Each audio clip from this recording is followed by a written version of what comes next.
సనాతన ధర్మాన్ని పరిరక్షించడంలో శంకర భగవత్పాదులు వారు చేసినటువంటి కృషి ఏమిటి? ఆర్ష సంప్రదాయానికి ఆధ్యాత్మిక జ్ఞాన భాస్కరులుగా ఆయన ప్రత్యేకత ఏమిటి? ఆనాటి సమాజంలో అవైదిక మతాలన్నీ వికటాష్టహాసం చేస్తున్న నేపథ్యంలో ఆ మతాలన్నింటితో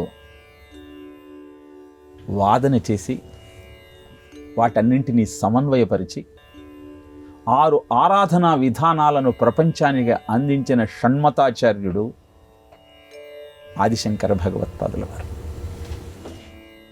సమాజంలో ఉన్నటువంటి దురాచారాన్ని, అవైదిక విధానాలను ఖండించి ధర్మాన్ని ప్రతిష్టాపన చెయ్యాలి అంటే ఒక వ్యవస్థ ఉండాలి అని భావించి దేశానికి నలుమూలల 4 పీఠాలను స్థాపించారు. శృంగేరిలో, పూరిలో, ద్వారకలో, ఉత్తరాఖండ్లోని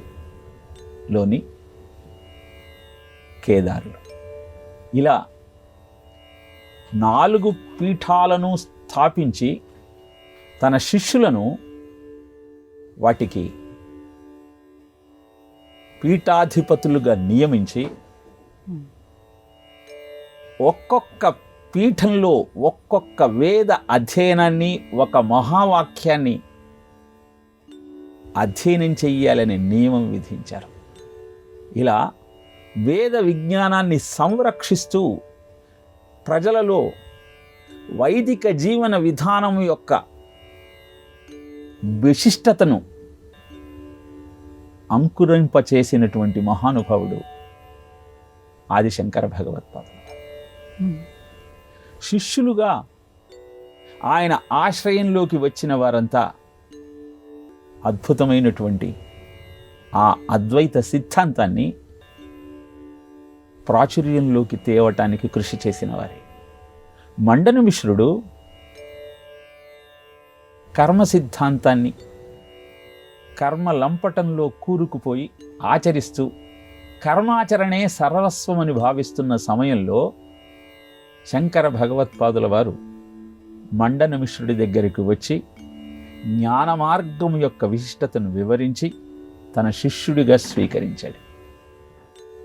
ఇలా అద్భుతమైన వేద విజ్ఞానాన్ని ప్రపంచానికి అందించటం కోసం మండనమిశ్రుడి భార్య అయిన ఉభయ భారతి సాక్షాత్తు సరస్వతీదేవి స్వరూపంగా గుర్తించి ఆ తల్లిని శృంగేరిలోని శారదా పీఠంలో ప్రతిష్ఠించిన మహానుభావుడు.